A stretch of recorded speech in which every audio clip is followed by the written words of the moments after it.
আসসালামু আলাইকুম। কেমন আছেন আপনারা সবাই? আলহামদুলিল্লাহ আমরা সবাই ভালো আছি।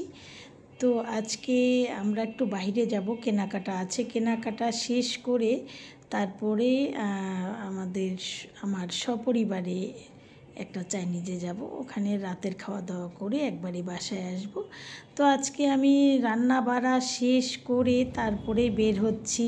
সাথেই থাকুন আর আমার ব্লগগুলো দেখুন। দুপুরে রান্না করেছি গরুর মাংস, লাউ আর ভর্তা, একটা চিংড়ি আর ছোট মাছের মলা ঢেলা মাছের মাথা কয়েকটা পিস দিয়ে একটা ভর্তা করেছি। সাথেই থাকুন। আর গরুর মাংসটা আমি এখন কষিয়ে নিচ্ছি, রান্নার রেসিপিটা দিলাম না, ব্লগের জন্য দিতে হয় তাই দিচ্ছি।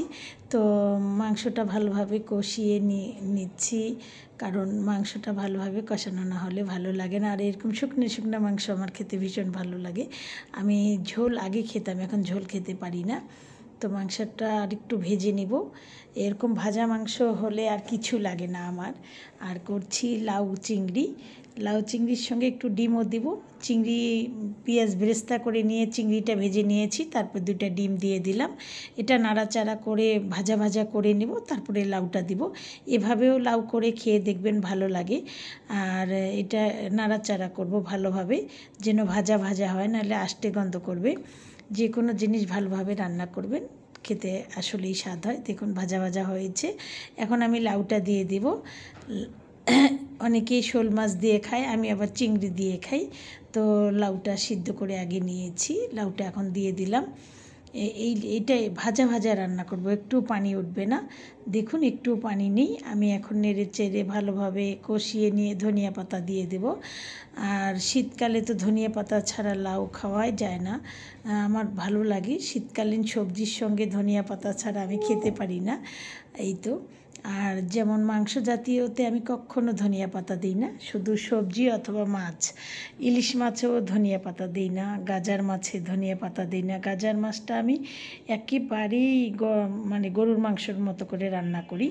তো আমার লাউটা হয়ে গিয়েছে। লাউটাতে আগে ভাত দিয়ে ফেলে দিয়েছি, না হলে অনেক পানি হয়। এই তো বন্ধুরা, আসলে আমাদের এক একজনের রান্না এক এক রকম। আর এখানে দেখুন মৌকা মাছের মাথাগুলো ভেজে নিয়েছি, কয়েকটা পিস দিয়েছি। চিংড়ি মাছ ভেজে নিয়ে ভর্তা করে নিলাম। আজকে এগুলোই রান্না থাকবে, কারণ বাইরে খাবো। ভর্তাটা আমার হয়ে গিয়েছে। আর আমরা চলে এসেছি এখন সনি স্কোয়ারে।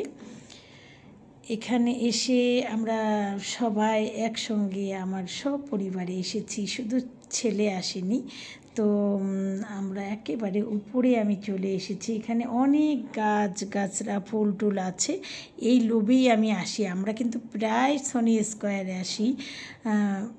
আমার এই জায়গাটা অনেক মনে ধরেছে। আর নিস্তব্ধ পরিবেশ আমার সাহেবও পছন্দ করে, আমার বৌমা সবাই আমরা এসেছি। আর যারা আত্মীয়রা যখন বাসায় আসে, ঢাকার বাসায়, তখন আমরা এইভাবে ঘুরতে চলে আসি। আশেপাশে হলেও আমি ঘুরতে যাই। লং জার্নি আমি একেবারেই করতে পারি না। তো এই তো। তো সবাই আমার ব্লগ দেখবেন, আপনাদেরও ব্লগ আমি দেখব।